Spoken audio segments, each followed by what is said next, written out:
अब इसके बाद हमें कुछ चीजें और समझनी है, जैसे विभक्ति का नियम समझना है।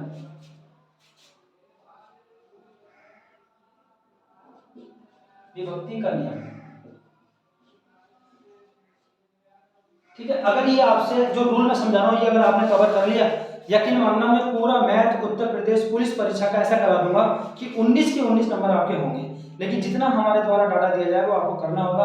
प्लीज एक काम और करना होगा, आपको तो सब्सक्राइब करना ही है, लेकिन अपने रिश्तेदारी में मामा मौसा फूफा फूफी जो भी आप जहाँ भी जाएं वहाँ जाकर उनका मोबाइल लेना है, मेरा लिंक ही आपको शेयर करना है और एक वहाँ पर सब्सक्राइब जरूर करना है, ताकि कुछ मेरा सम्मान बढ़ाओ मैं तुम्हारा सम्मान बढ़ाऊं। तुम मेरे लिए मेहनत करो मैं तुम्हारे लिए मेहनत करूंगा, दोनों बराबर बराबर रहेंगे, ना तुम्हारा मुझ पे कर्ज ना मेरा तुम्हारे पे कर्ज। ठीक है, तो आज समझो विभक्ति का नियम क्या है। सबसे पहले हम सीखेंगे दो का नियम। देखो मैं परिभाषा लिखूंगा तो टाइम लग जाएगा। मैं जो बोलूं उससे परिभाषा समझ लो, लिखने में टाइम लगेगा।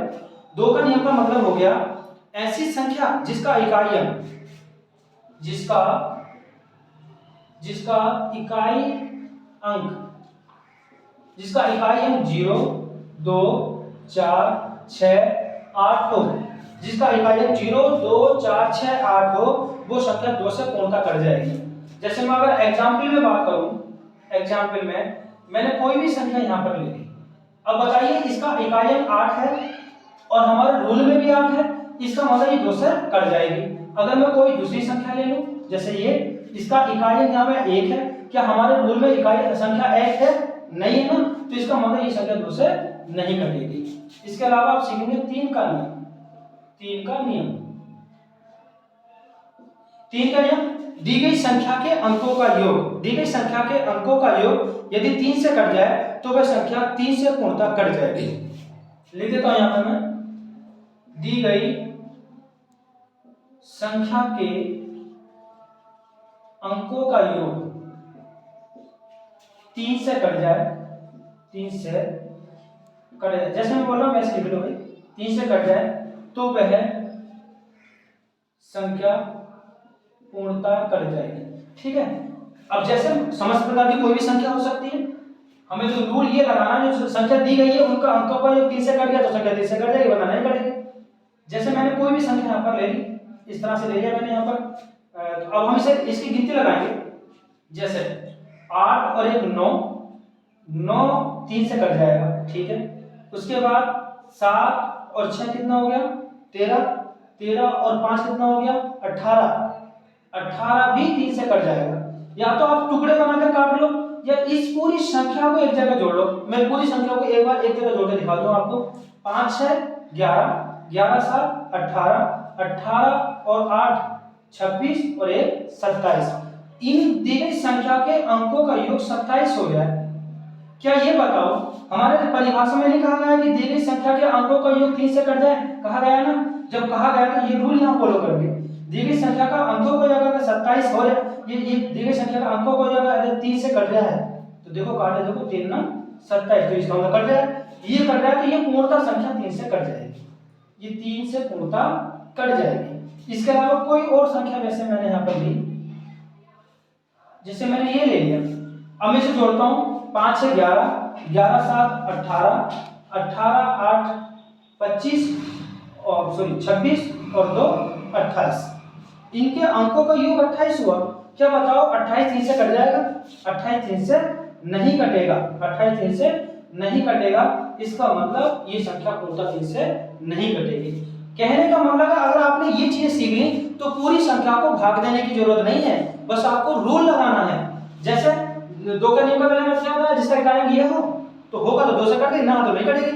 3 का क्या है, अंकों का योग कर लो, अंकों का योग अगर 3 से कट गया तो 3 से कट जाएगी, वरना नहीं कटेगी। इसके अलावा 4 का नियम देखो भाई, 4 का नियम, तो जैसे आपने 3 का नियम सीख लिया उसी हिसाब से आपको 4 का नियम भी सीखना है। 4 का नियम क्या होता है? 4 का नियम होता है दी गई संख्या की लास्ट की 2 संख्या, ध्यान से सुनो, दी गई संख्या की लास्ट की 2 संख्या मतलब इकाई और दहाई अगर 4 से कट जाए तो पूरी संख्या 4 से कट जाएगी, मतलब आपको पूरी संख्या को 4 से भाग देने की जरूरत नहीं है। जैसे मैं यहां पे लिख देता हूं, लास्ट की 2 संख्या 4 से कट जाए तब वह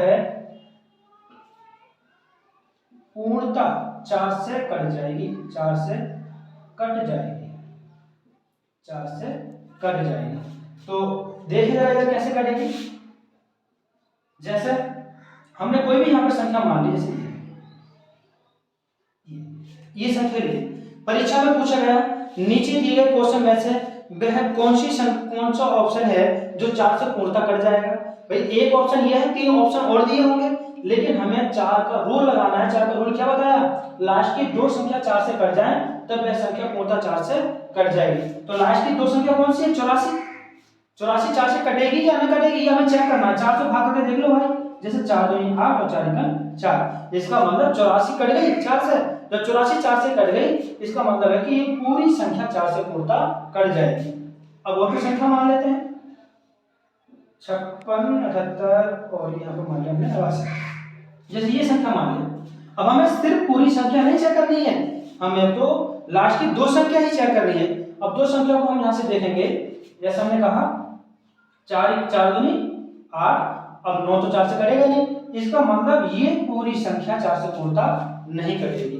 तो आपको ये 3 नियम आपको समझ में आए होंगे, 4 का रूल, 3 2 का रूल, 3 का नियम और 4 का नियम। एक 5 का नियम और समझना है, 5 का नियम। 5 का नियम क्या है? 5 का नियम, दी गई संख्या का इकाई अंक 0 हो या फिर 5 हो तो वह संख्या पूर्णता 5 से कट जाएगी। दी गई संख्या का इकाई अंक 0 हो या फिर 5 से, लिखने में बड़ी समस्या हो रही है, 5 से कट जाए तब वह संख्या पूर्णता 5 से कट जाएगी। तो वह पूर्णता संख्या 5 से कट जाएगी। जैसे मैंने कोई भी संख्या ली, जैसे मैंने कहा 52 80, 5 से कट जाएगी क्या? भाई तुम ही बताओ, कटेगी या नहीं? देखो कट जाएगी। यहां से हम देखेंगे लास्ट का बस इकाई अंक 0 है। मैंने रूल में क्या बताया, इकाई अंक 0 हो या फिर 5 हो, ठीक है, 0 हो या फिर क्या हो, 0 हो या फिर 5 हो तो संख्या 5 से पूर्णता कट जाएगी। देखो 0 है, ये कट जाएगी। इसके अलावा एक संख्या और ले ली मैंने, जैसे लास्ट में मैंने 5 ले लिया, ये भी कट जाएगी। इसके अलावा मैं एक संख्या और मान लेता हूं, जैसे ये, इसका इकाई अंक ना तो 0 है और ना ही 5 है, तो इस संख्या 5 से पूर्णता नहीं कटेगी। ठीक है, इसका स्क्रीनशॉट ले लो एक बार। ठीक है, अब मैं बिठा देता हूं इसे, नहीं होगा मैं चला होगी। अरे चलते हुए दिखाई गई ये तो पता और जहाँ आवाज आ रहा है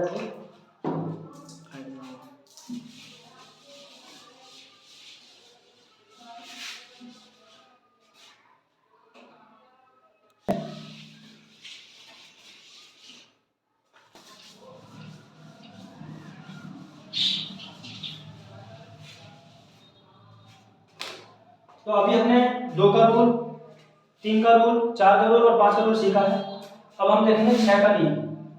6 का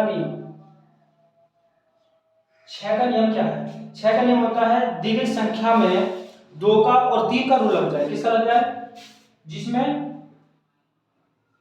जिस संख्या में 2 का और 3 का रूल लग जाए, ठीक है, जिसमें 2 का और 3 का रूल लग जाए तो वह संख्या 6 से पूर्णता कट जाएगी। जैसे सपोज करो मैंने कोई भी एक संख्या मान ली, जैसे मैंने ये मान लिया, ये संख्या मान लिया इस तरीके से। अब मैं ये चेक करना चाहता हूँ, ये परीक्षा में पूछा कि ये बताइए कि 5,67,312 ये संख्या जो है 6 से पूर्णता कट जाएगी या नहीं कट जाएगी? तो मेरी परिभाषा या आपके अनुसार, किताबी अनुसार परिभाषा क्या कह रही है? जिस संख्या में 2 का नियम और 3 का रूल लग जाए तो वह संख्या 6 से पूर्णता कट जाएगी। अब 2 का रूल मैंने क्या बताया था आपको? 2 का रूल बताया था जिसका इकाई अंक 0 2 4 6 8 हो, तो वही इसका इकाई अंक 2 है। इसका मतलब ये 2 से तो पूर्णता कट जाएगी। अब हमें इस संख्या को 3 से भी देखना है। 3 का रूल क्या बताया था? जिसकी संख्या के अंकों का योग 3 से कट जाए तो संख्या 3 से भी कट जाएगी। तो अंकों का योग दे देंगे, जैसे 5 6 11, 11 7 18, 18 3 21, 21 और 1 22, 22 और 2 24, 22 और 2 24। इसका मतलब इनके अंकों का योग 24 हो गया है भाई। 24 सब जानते हैं 3 से कट जाएगा, 24 सब जानते हैं 3 से कट जाए, इसका मतलब ये संख्या पूर्णतः 3 से कट जाएगी। इस तरह से कोई भी संख्या आपके सामने आए तो ऐसे चेक कर लोगे। 7 का नियम नहीं देखना है, 8 का देखना है। 8 का नियम, 8 का नियम, 8 के नियम में सिर्फ आपको लास्ट की 3 संख्या देखनी है। 8 के नियम में गर्मी ज्यादा पड़ेगी। 8 के नियम में लास्ट की 3 संख्या देखनी है। लास्ट की 3 संख्या, ठीक है। लास्ट की 3 संख्या अगर 8 से कट जाए, 8 से कट जाए तो संख्या पूर्णतः 8 से कट जाएगी। जैसे कोई भी संख्या ले ली आपने, 5 6 8 712, सॉरी 512 यहाँ पर ले लिया। तो हमें सिर्फ क्या चेक करना है, लास्ट की 3 संख्या चेक करना है। तो बताइए कि लास्ट में संख्या कौन सी है, 512। 512 8 से कटेगी क्या? सब जानते हैं 512 जो है 8 का घन है। जब 8 का घन है 512 8 से कट जाएगी। जब 512 8 से कट जाएगी ये पूरी संख्या भी 8 से कट जाएगी। बस आपको 8 के रोल में 3 की लास्ट की 3 संख्या देखनी है, इसके अलावा कुछ नहीं देखना है। 9 का नियम देखो भाई, 9 का नियम, 9 का नियम, 9 का नियम कहता है, जैसे 3 का नियम कहता है अंकों का योग, ऐसे 9 का नियम भी कहता है। 9 के नियम में क्या है, क्या कहता है, अंकों का योग, अंकों का योग 3 से कट जाए तब वह पूर्णता 3 से कट जाएगा, सॉरी 3 से नहीं, अंकों का योग 9 से कट जाए, 3 का नहीं, तो 9 का पूछ जाए ना, अंकों का योग 9 से कट जाए तब वह पूर्णता 9 से कट जाएगा, तब वह संख्या क्या होगी, पूर्णता 9 से कट जाएगी। एग्जाम्पल में कोई संख्या हमने मानी, कितनी भी बड़ी मान लो, कोई समस्या वाली बात नहीं है, कितनी बड़ी संख्या यहाँ पर आप मान सकते हैं, ठीक है। अब उससे हमें क्या करना है, अंकों का योग करना है। जैसे 5 6 11, 5 6 11 और 11 3 14, 14 4 18, 18 5 23, 23 और 6 29, 29 और 7 36। इसका मतलब इन सभी का योग कितना होगा भाई, 36 हो गया। या 36 हो गया, 36 तो 9 से कट जाएगा ना, 9 4 36, 9 4 36। इसका मतलब ये जो है 9 से पूर्णता कट रही है, अंकों का योग 9 से कट रही है, तो इसका मतलब ये संख्या भी 9 से पूर्णता कट जाएगी। भाई एक बात और समझना, जब मैं चैप्टर चालू करूंगा तो चैप्टर चालू करने की मेरे मैथ का पढ़ाने का तरीका कुछ अलग है। मेरा प्लस का चिन्ह ऐसा बनता है, कभी भी ये प्लस का चिन्ह है, और यदि कभी सवाल में अगर मैं ऐसा बना दूं तो ये माइनस का चिन्ह है, और यदि सवाल में मैं कभी भी ऐसा करके कर दूं, या ऐसे कर दें, या ऐसे कर दूं, तो ये गुणा का चिन्ह है, ठीक है। ये मेरा मेथड है, ये कहीं नहीं मिलेगा मेरे अलावा। तो मैं बताऊंगा इनकी जरूरत कहाँ पड़ेगी, कैसे कैसे करना है। जैसे मुझे यहाँ प्लस करना है तो मैंने प्लस का चिन्ह यहाँ पर बना दिया, ठीक है। बताऊंगा एनालिसिस में, चैप्टर चालू करूंगा, अभी तो रूल चल रहे हैं, ये समझना है आपको, ठीक है। चुटकियों में आपका मैथ हो जाएगा, हंसते हंसाते मैथ हो जाएगा, समस्या बिल्कुल नहीं होगी, ठीक है। लेकिन बस कोशिश यही रहे, मेरा सपोर्ट करो, मैं तुम्हारा सपोर्ट करो, तुम भी कामयाब मैं भी कामयाब, ठीक है। यहाँ देखो 10 का नियम और देखना भाई, 10 का नियम, 10 का नियम, 10 के नियम में क्या करना है, 10 के नियमों से छोटा सा चीज समझनी है, जिसका इकाई अंक 0 हो तो वो 10 से कटेगा, वरना नहीं कटेगा।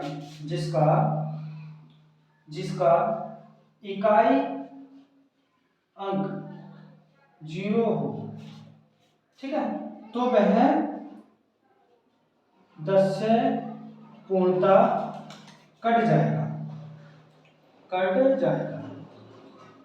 10 से पूर्णता कट जाएगा। जैसे मैं आपसे कहूं कोई भी संख्या ले लीजिए, जैसे 5 6 7 8, कोई भी संख्या ले लो, लास्ट में बस आपको क्या चेक करना है, लास्ट में 0 चेक करना, लास्ट में 0 है, इसका मतलब संख्या पूर्णतः 10 से कट जाएगी। अगर ये संख्या ऐसे भी होती ना, ऐसे करके होती, तो ये संख्या 10 से नहीं कटेगी, क्योंकि लास्ट में क्या देखना, सिर्फ 0 देखना है। इसका स्क्रीनशॉट लो और फिर हम आगे बढ़ते हैं, ठीक है, ले लिया।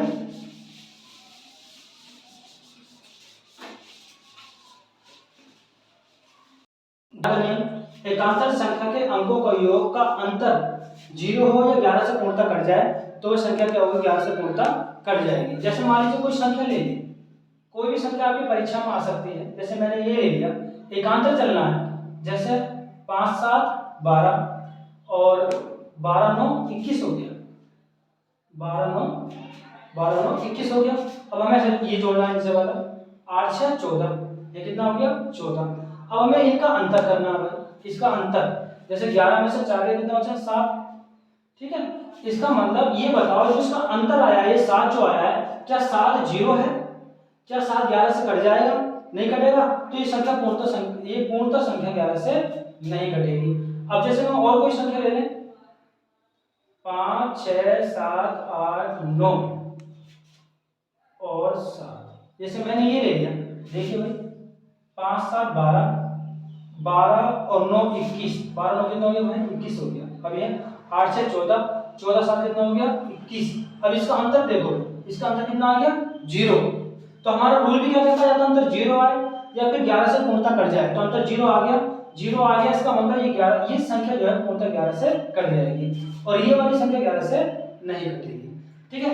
ऐसे हम किसी भी संख्या का रूल बना सकते हैं। ऐसे कोई संख्या आ गई, एग्जाम्पल में मान लीजिए सवाल में ये कहने लगा कि 5 6 7 8, ये संख्या 72 से कट जाएगी, ये संख्या 72 से कट जाएगी। तो देखो इसी एग्जाम्पल से समझ लो सबसे बात जरा, 72 से ऐसे 72 कह सकता है, 80 कह सकता है, 85 95 कुछ भी कह सकता है। लेकिन आप ये समझ लो हम 72 का रूल बनाए तो बनाए कैसे, इस 72 के फैक्टर करेंगे, 8 नहीं 72, इसको रूल फैक्टर कर देंगे 8 नहीं 72। अब इस संख्या में 8 का रूल और 9 का रूल लगा देंगे। जैसा अगर मान लीजिए इस संख्या को कहता क्या ये 99 से कट जाएगी, 99 से कट जाएगी, अगर ऐसा कहता तो हम इस 99 के फैक्टर करते, 11 नहीं में 99। अब इस संख्या में 11 का और 9 का रूल लगाएंगे, अगर 11 और 9 से कट जाए तो संख्या 99 से कट जाएगी। ऐसे अगर ये क्या 72 से कट जाएगी तो हम क्या करेंगे, इस संख्या में 8 का और 9 का रूल लगाएंगे, अगर 8 से और 9 से कट गई तो ये संख्या जो है 72 से पूर्णतः कट जाएगी। हम इस तरह से समस्त प्रकार की कोई भी संख्या काट सकते हैं। इसकी छोड़ लो इसका, और एक तो बात और समझनी है, फिर कल से अगली वीडियो में इसका जो है चैप्टर बाय चैप्टर जो क्वेश्चन है, जो उत्तर प्रदेश की पुलिस परीक्षा में क्वेश्चन आएंगे वो समझाना चालू करेंगे। पहले भी 1-2 क्वेश्चन और है जो आपको समझना जरूरी है रूल के अनुसार। जैसे कभी कभी सवाल में जातीय मान पूछ लेता है, जातीय मान, और सवाल में पूछता है स्थानीय मान। इसके अलावा सवाल में इकाई अंक भी पूछता है, इकाई अंक ये पूछता है। ये 3 चीजें और समझ लीजिए, फिर चैप्टर चालू करेंगे। और जैसे जैसे सवाल आएंगे और जिस सवाल के माध्यम से जहां जहां जैसे फॉर्मूला आएंगे वहां वहां मैं फॉर्मूला समझाऊंगा, तभी क्वेश्चन कराऊंगा।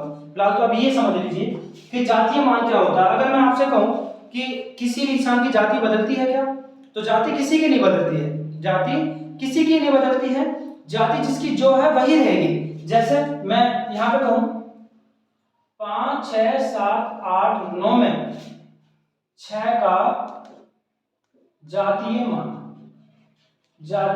क्या है, ठीक है। 6 का जातीय मान क्या है, तो मैंने क्या बताया भाई कि किसी भी इंसान की जाति नहीं बदलती है। जब जाति नहीं बदलती है जो है वही रहेगा, तो 6 का जातीय मान क्या रहेगा, 6 ही रहेगा। इसका आंसर क्या आएगा भाई 6 आएगा। अगर मैं 5 6 7 8 9 में 6 का स्थानीय मान पूछूं, स्थानीय मान मैंने परीक्षा में भी पूछ सकता है, कहीं मुझे समझो कि मैं पूछूंगा, ठीक है, परीक्षा में पूछ सकता है 6 का स्थानीय मान क्या है। तो अब मैंने क्या बताया था, किसी इंसान की जाति नहीं बदल सकती, जिसका जो मान पूछेगा जाति वही रहेगा। लेकिन स्थानीय पूछेगा तो स्थानीय में क्या होता है कि स्थान इंसान का बदल जाता है। जैसे 6 का स्थानीय मान पूछा, 6 लिख लो, इसके पीछे जितने अंक हैं इतने 0 लगा दो। देखो 1 2 3, तो यहाँ पर आप 3 0 लगा दो, ये हो गया, ठीक है। अब ये पूछ सकता है इकाई अंक क्या है, तो इकाई अंक के लिए आपको